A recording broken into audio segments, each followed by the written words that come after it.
A gente só existe porque a Terra deixa a gente viver. Ela dá vida pra gente. Não tem outra coisa que dá vida. É por isso que a gente chama ela de Mãe Terra.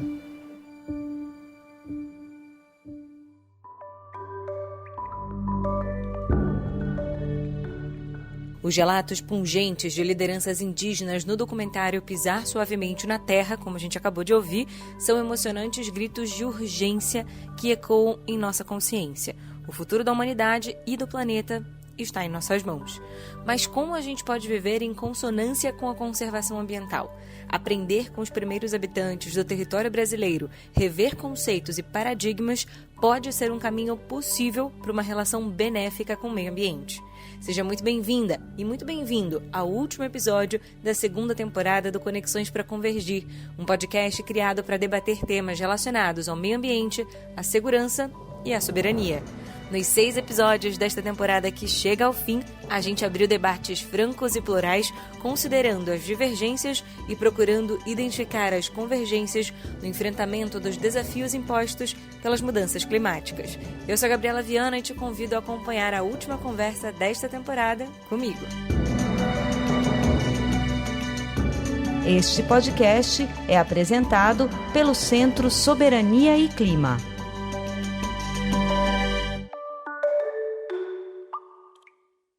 Os povos indígenas, quilombolas, extrativistas e outras comunidades tradicionais são os maiores conservadores da floresta, dos rios e da biodiversidade.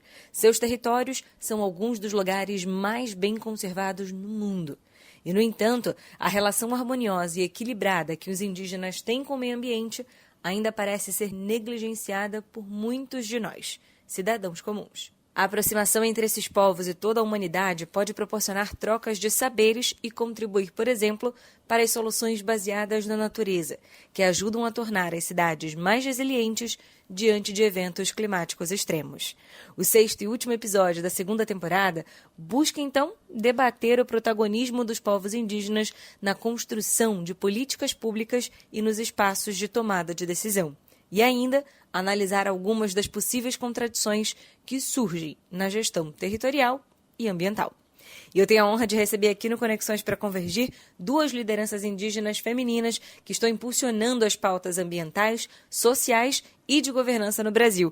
Eunice Queretiu, que agora ocupa uma das áreas mais estratégicas do Ministério dos Povos Indígenas, sob seu comando da Secretaria de Direitos Ambientais e Territoriais Indígenas. Seja muito bem-vinda, secretária. Olá, Gabriela. É um prazer, participar dessa temática que é tão urgente, e agradecer aí, o convite também para estar participando de mais esse momento aí para a gente falar sobre a questão da natureza, sobre a questão da crise climática, de várias questões que são urgentes no planeta, que a gente vive hoje. E ainda Samela Sateré Maué, uma das vozes ativas da juventude indígena na atualidade. A Samela é bióloga pela Universidade do Estado do Amazonas e faz do território virtual um lugar de ativismo e educação. Samela, é um prazer gigantesco receber você aqui no Conexões para Convergir. Seja muito bem-vinda. Obrigada, Gabriela, e muito obrigada pelo convite para estar conversando aqui com essa galera do podcast Conexões para Convergir. O prazer é todo nosso de receber vocês duas aqui. Bom, e eu quero começar a nossa conversa com uma pergunta crucial para abrir esse debate. Como os povos indígenas podem contribuir para o enfrentamento das mudanças climáticas? A gente entende que o futuro ele é ancestral e que nós, povos indígenas, temos esse conhecimento sagrado ancestral e que nós sabemos preservar o meio ambiente. Tanto é que nós, povos indígenas, não somos nem 5% da população mundial, mas preservamos cerca de 85% de toda a biodiversidade do mundo. E aqui no Brasil, a gente sabe que as terras indígenas que são demarcadas são as terras que mais têm preservação da biodiversidade. E um dos biomas mais importantes do mundo estão no Brasil, que é a Amazônia, onde moram muitos povos indígenas, inclusive o meu povo. Nós buscamos essa justiça climática nos grandes fóruns mundiais sobre meio ambiente, sobre mudanças climáticas, mas nesses grandes fóruns a gente não vê, os nossos povos dentro dos centros dos debates sobre os efeitos e sobre as mitigações. A gente espera que daqui a alguns anos a gente consiga estar no centro desse debate e que nós sejamos reconhecidos como os principais defensores do meio ambiente que nós somos. Secretário, eu gostaria de ouvir agora a sua análise. Nós já estamos fazendo isso, né? Esse cuidado, essa proteção que a gente tem feito dentro do nosso território. E olha que nós hoje, né, considerado menos 5% do povo, né, que tem no mundo, nós somos responsáveis por mais de 80%, né, dos cuidados da biodiversidade aí no planeta. A nossa maior luta hoje dos povos indígenas é pela questão das demarcações de terras, porque todas as nossas terras, né, do Brasil todo e do mundo todo, onde os povos indígenas estão morando e estão ocupando esses espaços, são os lugares aonde se preserva e tem essa riqueza, essa biodiversidade, né, do planeta. E aí é bem importante assim, ressaltar hoje que o nosso mundo, ou falando do Brasil, nosso Brasil, ele foi um território que teve toda essa destruição, e a destruição maior ela tem um objetivo, né? Ela tem o objetivo da boa vida, ela tem o objetivo de trazer conforto, né, para algumas pessoas que se acham no direito de ter mais do que outro, mas não tem essa conscientização de preservar isso, né? Porque a gente tem uma diversidade muito rica e grandiosa no planeta e para todos. Então, assim, para nós sempre tivemos esse modo de vida, de fazer essa proteção, porque nós temos e acreditamos desde a origem da função de cada ser na natureza, né, que está ali, a gente tem esse respeito.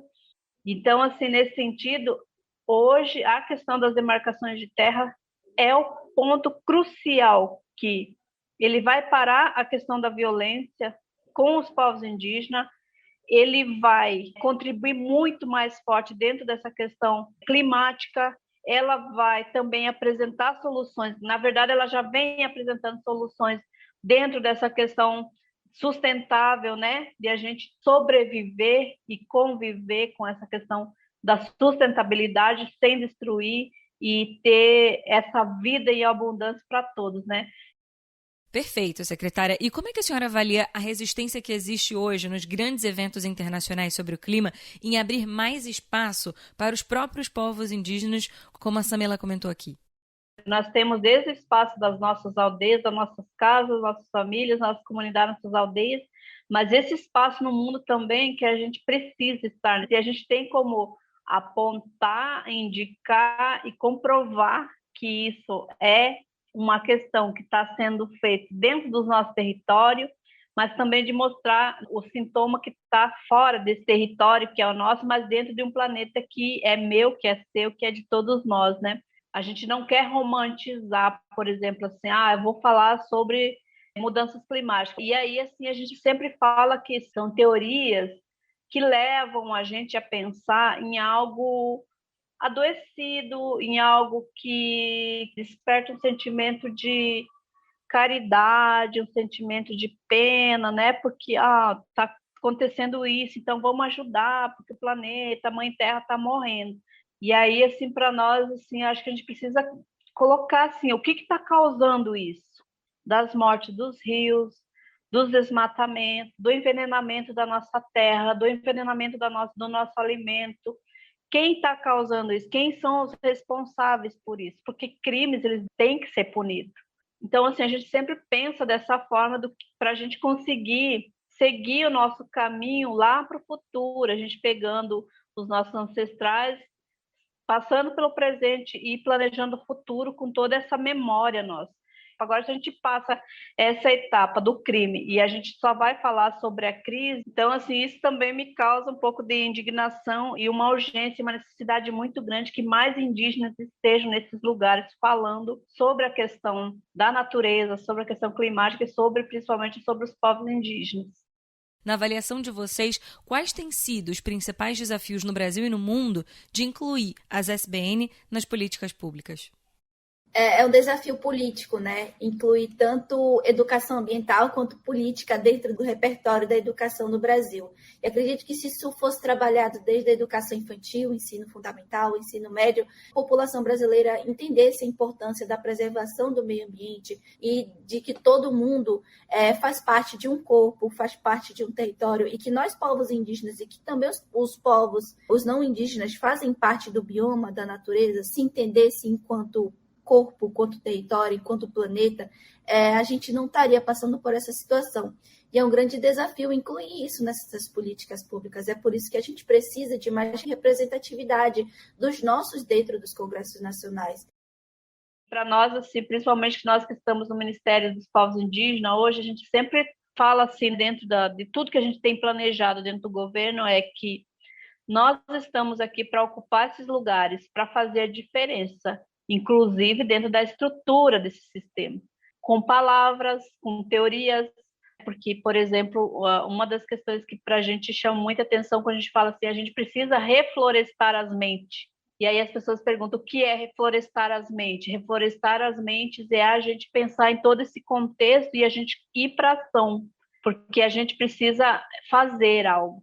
E daí, para a gente fazer algo, a gente precisa de orçamento, a gente precisa de ferramentas, a gente precisa de várias coisas. Mas se eu colocar isso dentro de um plano de governo reflorestalmente, isso vai me soar algo muito poético, que eu vou, né, me perder, eu vou viajar nessa ideia, nesse pensamento e, de novo, cai nessa maresia de ficar ali viajando. Então, assim, qual é o sinônimo de reflorestar mentes? A gente aí vai achando vários sinônimos, palavras que vão ser colocadas ali, mas que dentro do nosso conhecimento, essas palavras eles vão surtir outros efeitos, que não é esse de reflorestamento, que não é a consciência, né? Então, assim, a gente fala, não, a gente quer que seja isso, essa palavra, né? Porque essa palavra, além dela chamar atenção, ela vai fazer a pessoa refletir e vai direcionar a pessoa para a realidade, né? Então, acho que esse desafio, a gente precisa fazer essa mudança e a gente está aqui, né, hoje, dentro do governo, fazendo, né, essas mudanças, enfrentando esses desafios, mas também eu acredito muito, assim, né, pelo pouco que eu vejo, que a gente está conseguindo, aos poucos, adentrar isso, mas a gente ainda precisa de espaço, desde que nós somos nós, mas também a partir do momento das criações das leis e das políticas públicas.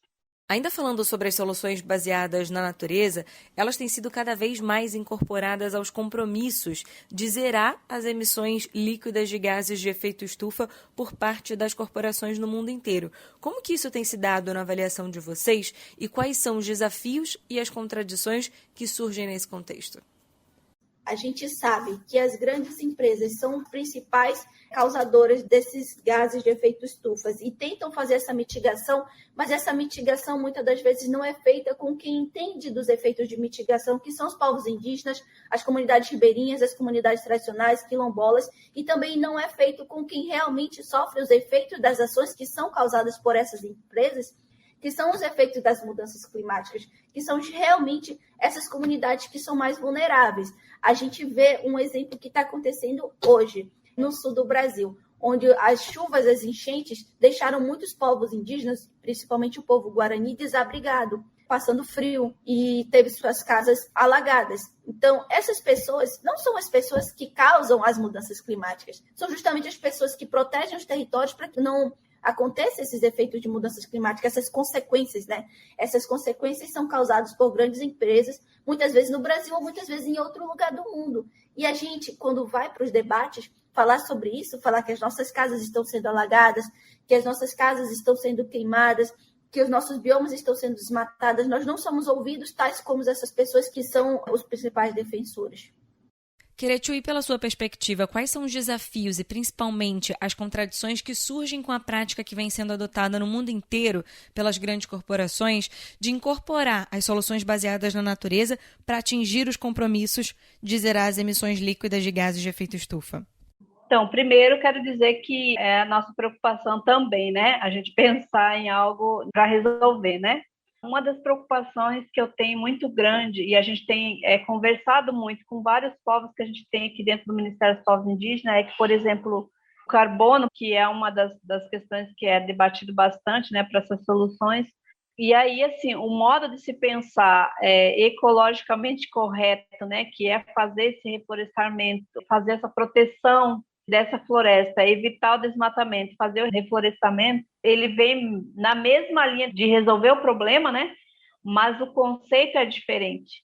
Que, por exemplo, nós estávamos debatendo aqui do Ministério que muitas pessoas pensam, não, é isso, a gente precisa fazer isso, porque daí a gente consegue ampliar nossas florestas com mais pessoas de fora envolvido e também sendo reconhecido por grandes empreendedores ou por grandes financiadores.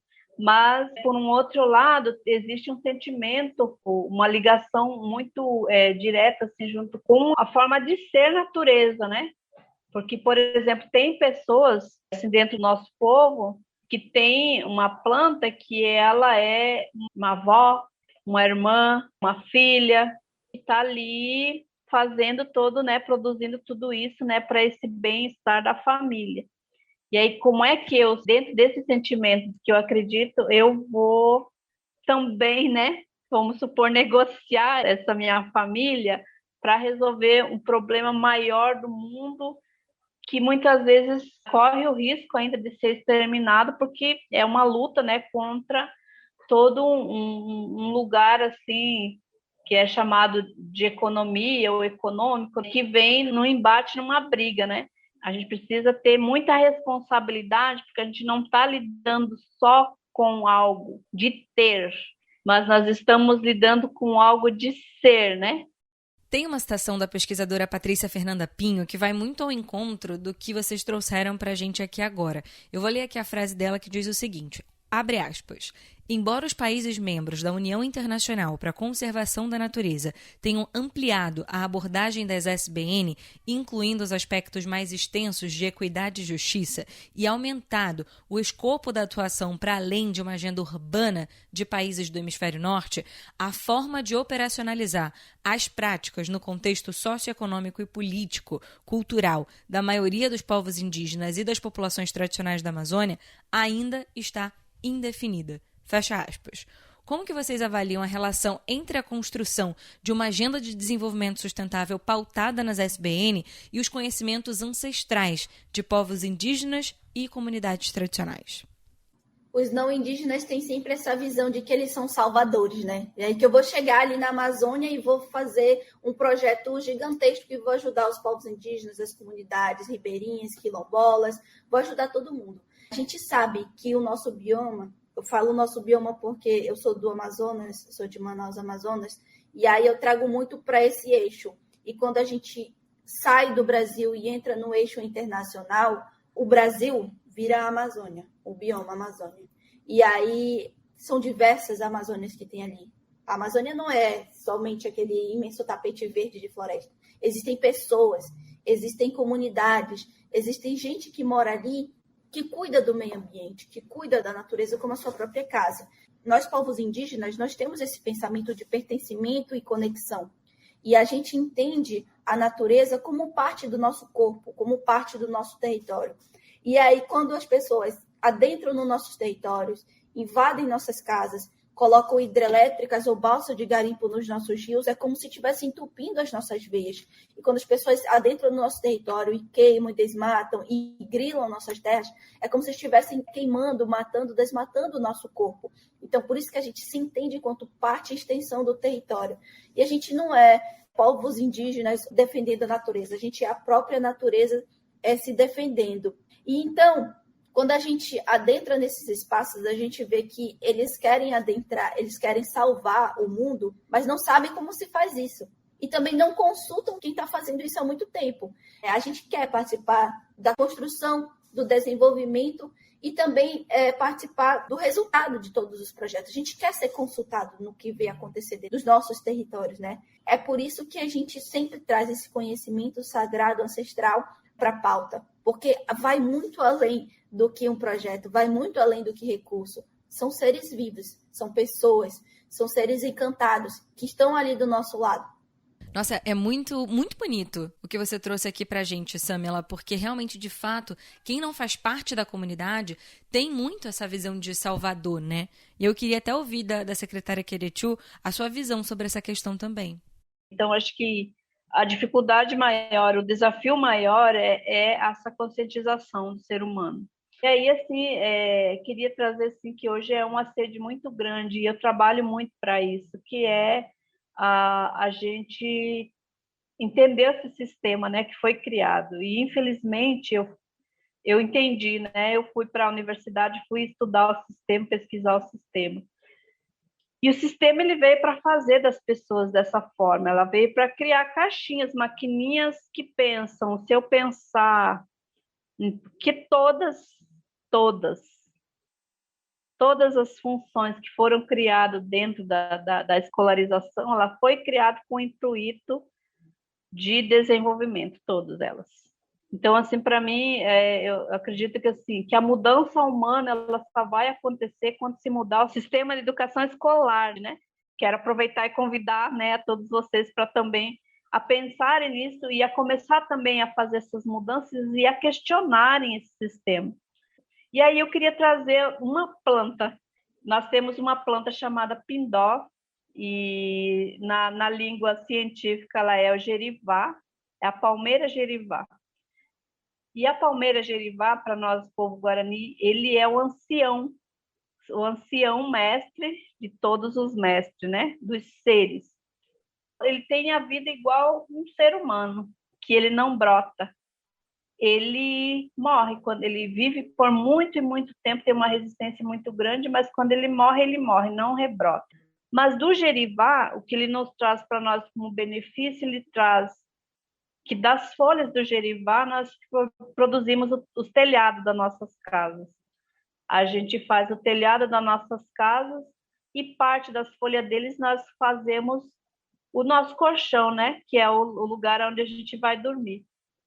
Mas também do gerivá, a partir do momento que a gente tira as folhas ou que a gente vai coletar um gerivá, o tronco dela também, ela é depositada em um lugar onde dentro dela vai se criar uma larva, e que dessa larva, que é medicinal, que a gente vai usar também para se alimentar dela, mas também usar como um hidratante para o nosso corpo, e que dele não vai deixar que a gente, né, pegue resfriado, pegue gripe, mas também ele elimina os pelos do corpo, né?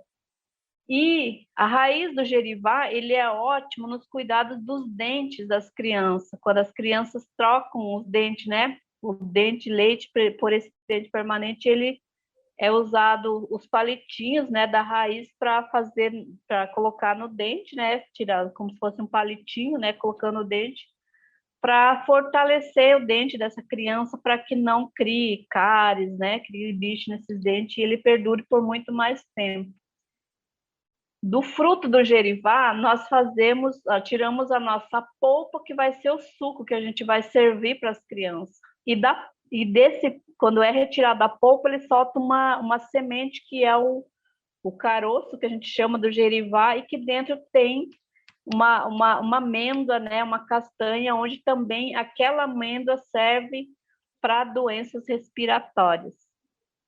E do filhote do gerivá, que é aquela flor que nasce do gerivá, é o que a gente produz o nosso sal para salgar o nosso alimento quando a gente vai cozinhar. Então, assim, tudo isso de uma planta só. E aí eu falo, isso é sustentável ou não é sustentável? E agora, a gente vai matar todos os gerivá para a gente se sustentar, ou a gente vai reproduzir esse gerivá e a gente vai fazer esse manejo, né? Dessas trocas de eu cuidar dele e ele cuidar de mim, né? Então, assim, e aí para finalizar, o gerivá também, dentro da nossa cultura, quando um dos nossos morre, né? Que vai fazer a passagem, a gente planta um pé de gerivá, porque o espírito que ele deixou ali, né? O espírito dele foi, mas a água, o ar, né? E tudo que ele recebe, o sol que ele recebe, essa energia da vida, ele continua entre nós. E ele continua num pé de gerivá. Então, tudo isso a gente tem que trazer esses valores, né? Como que nós, povos indígenas, pensamos, né? Sobre os seres vivos, as plantas, né? Como que tem esses valores para nós, que ele envolve desde do sustento, da medicina, da nossa proteção, mas também esse sentimento de família, de ser alguém de nós, né? Nossa, secretária, muito bonito isso que você disse agora. A gente realmente tem muito a aprender com a sabedoria indígena. Bom, e como a gente já discutiu até aqui, as soluções baseadas na natureza e a criação de políticas públicas para promover as SBN são essenciais para enfrentarmos diariamente as graves ameaças que surgem no mundo inteiro. E no Brasil, não é diferente. É por isso que o Projeto Ciranda é o tema do nosso quadro semanal, que dá voz às boas práticas nos campos da soberania e do clima em todo o território nacional. Criado pela ONG Justiça nos Trilhos, o programa atende comunidades da zona rural da pequena Açailândia, no interior maranhense, que sofrem os impactos de conviver em uma região dedicada à exportação de minérios. A cidade é cortada por duas das principais vias de escoamento de minério de ferro, grãos e celulose do Brasil. Quem vai nos contar um pouco mais sobre o projeto, como ele atua para fortalecer a soberania alimentar, a economia popular, as atividades no campo e evitar a migração forçada das famílias que vivem nessa região, é o João Carlos Sanches Couto. Ele é engenheiro agrônomo e membro da Justiça nos Trilhos. Vamos ouvir. Rádio Soberania e Clima. O projeto iniciou em 2017, com o início de produção de algumas unidades. Nós temos uma unidade de produção de leite orgânico, leite bovino.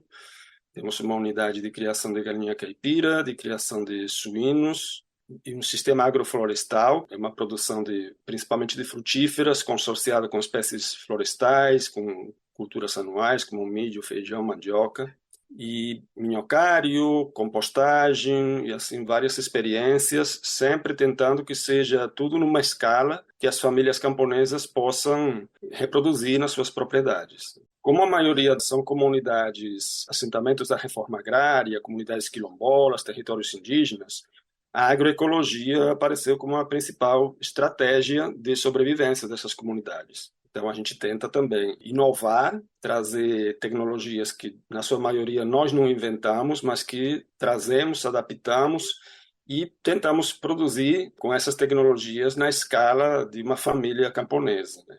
Temos duas estratégias, né? A primeira, lá no centro mesmo, ele funciona ao lado de uma escola agrícola. Lá estudam jovens, principalmente de assentamentos e comunidades rurais, de algumas pequenas cidades aqui ao redor de Açailândia, na Amazônia Maranhense. E então, sempre tem aqueles jovens que estão ali convivendo com essas tecnologias, eles que cuidam no dia a dia da criação de suínos, da criação de galinhas, do sistema agroflorestal. Então, eles já estão ali aprendendo por imersão. E também a gente abre para pessoas das comunidades virem e fazerem pequenos estágios ou participar através de oficinas e se envolverem com essas tecnologias.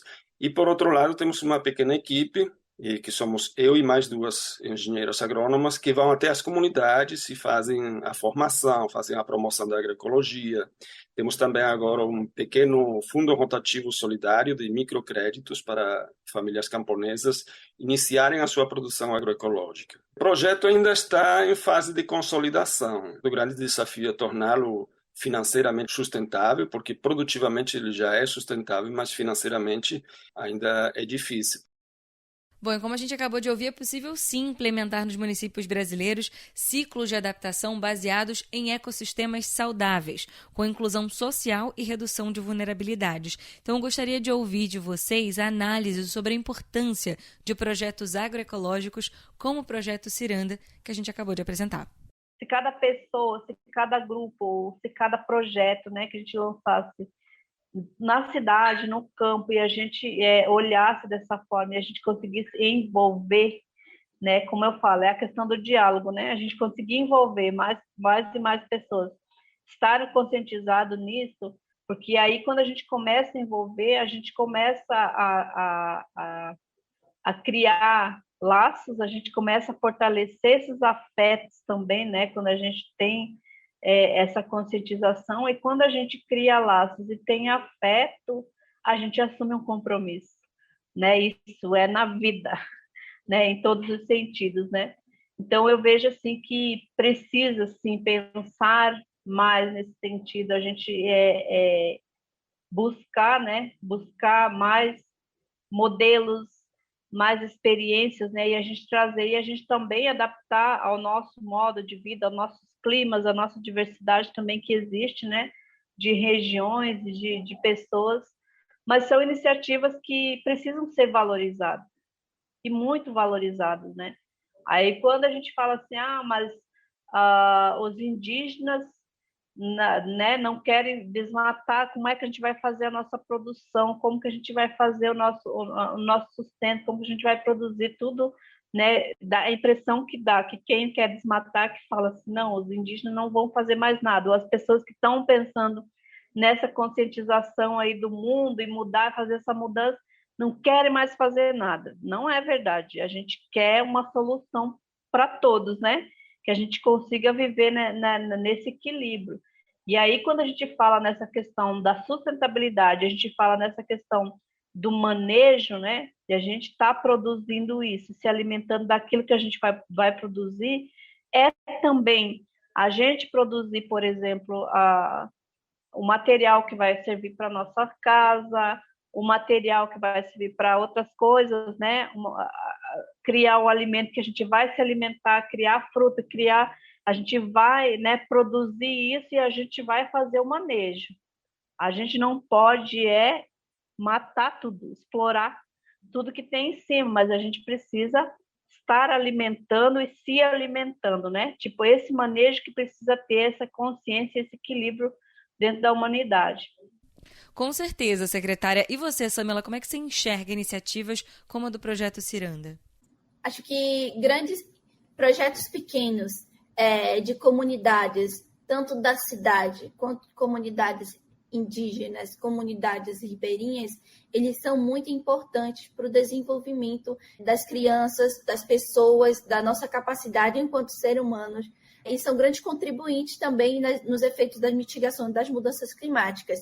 E eles precisam ser apoiados financeiramente, culturalmente, de todas as formas, pelo governo ou por organizações não governamentais, para que eles continuem gerando impacto dentro da sociedade, né? Acredito que as pessoas que participam de projetos de impacto social e de impacto ambiental são pessoas que são multiplicadoras de conhecimento, são pessoas que acabam sendo esses multiplicadores de ações de bem-estar, de ações de bem comum da natureza, do meio ambiente, das cidades, da juventude, das mulheres e tudo mais.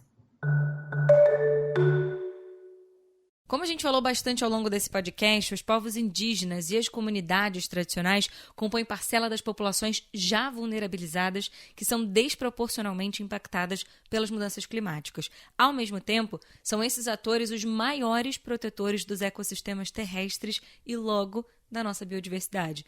O nosso episódio está aqui chegando ao fim já. Eu gostaria muito que vocês duas, que são duas lideranças incríveis indígenas, deixassem uma reflexão final para quem está ouvindo a gente até aqui, respondendo a seguinte pergunta: como a sociedade brasileira, de modo geral, pode contribuir para que os conhecimentos e as práticas ancestrais desses povos sejam respeitados e incorporados como soluções quando a gente pensa em crise climática e crise de biodiversidade?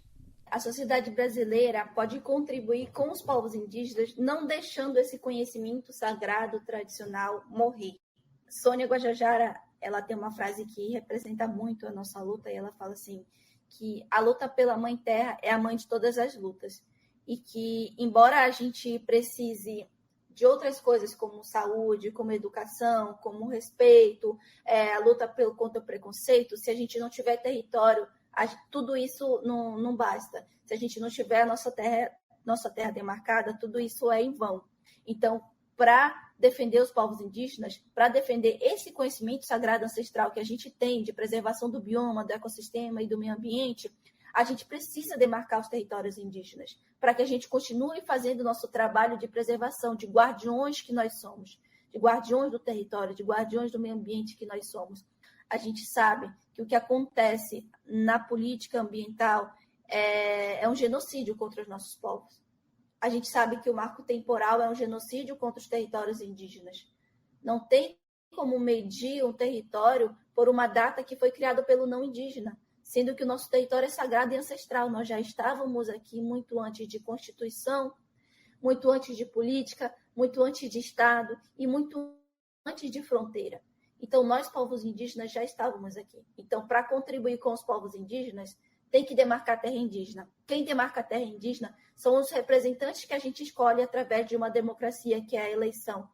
Então, se é esse o meio, então, escolher as pessoas que representam que apoiem os povos indígenas e a causa ambiental, que são causas que andam juntas, né? Samela Sateré Maué, bióloga e uma das vozes ativas da juventude indígena nos dias de hoje. Samela, que faz do Território Virtual um lugar de ativismo e educação ambiental. É um prazer enorme ter recebido você aqui no Conexões para Convergir. Muito obrigada, Samela, por dividir o seu conhecimento e toda a sua experiência com a gente. Muito obrigada, Gabriela, muito obrigada, Querechu, e muito obrigada também às pessoas que ouviram os povos indígenas e tiraram desse tempo para ouvir o nosso saber, conhecimento sagrado, ancestral, nesse podcast Conexões para Convergir. Um beijo. Um beijo para você também, muito obrigada. E a secretária Querechu, eu gostaria muito agora de ouvir a sua reflexão final. Que mensagem a senhora quer deixar para a sociedade de modo geral? Como que a gente pode contribuir para que os conhecimentos e as práticas ancestrais dos povos indígenas sejam respeitados e incorporados como soluções para o meio ambiente? Então, acho que primeiro se eu quero mais uma vez, né, Gabriela, agradecer aí, né, esse momento assim, que está sendo bem importante para mim. Acho que é um momento assim de cura também, né? Que é um momento que nos dá, assim, a gente tem tanta coisa, tanta ansiedade, assim, né? De falar, de conseguir colocar para fora, e acho que essa é uma oportunidade também, né? De a gente ter esses espaços para falar. E se nós somos filhos do mesmo pai, de uma mesma mãe, nós somos uma família. E se nós somos famílias, nós devemos a proteção e o respeito com cada ser dessa terra, desse mundo. Então, enquanto nós não se vê nesse lugar, nesse papel, como família de todos os seres vivos, as mortes, a destruição, as explorações, elas vão continuar seguindo. Então, assim, só queria deixar assim, essa mensagem, né, para todos pensarem nisso, né? Independente da forma que acredita, independente do lugar que esteja, do povo que seja, pensem nesses valores da origem, da criação da vida, da família, né? Para que a gente consiga saber por que nós estamos aqui. Obrigada. Secretária, que linda reflexão. Muito obrigada, Querechu, que é secretária de Direitos Ambientais e Territoriais Indígenas do Ministério dos Povos Indígenas. Uma honra receber a senhora aqui no Conexões para Convergir. Muito obrigada pelo seu tempo, por todo o ensinamento aqui nesse episódio, secretária.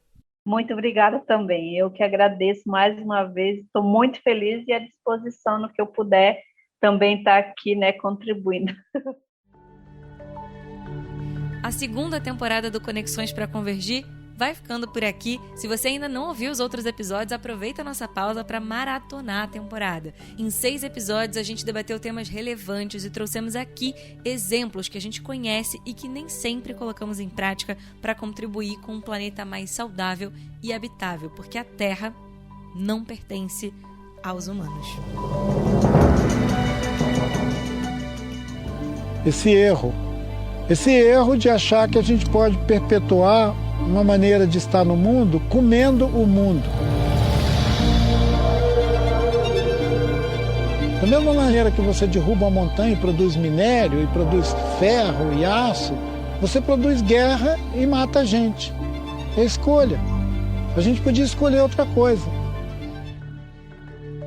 É com essa fala do Ailton Krenak em Pisar Suavemente na Terra que eu me despeço de você que ficou com a gente até aqui. Muito obrigada pela sua companhia. O Conexões para Convergir está disponível no Spotify, no Google Podcasts e também no YouTube. Nos ajude a levar essas reflexões cada vez mais longe e compartilhe o link do podcast com quem você sabe que vai se interessar por essa conversa. O Conexões para Convergir é uma realização do Centro Soberania e Clima com o apoio do National Endowment for Democracy. Neste episódio, usamos trechos do documentário Pisar Suavemente na Terra, dirigido por Marcos Collum. A produção é da Rádio 2, com a coordenação executiva da Fabiana Altran.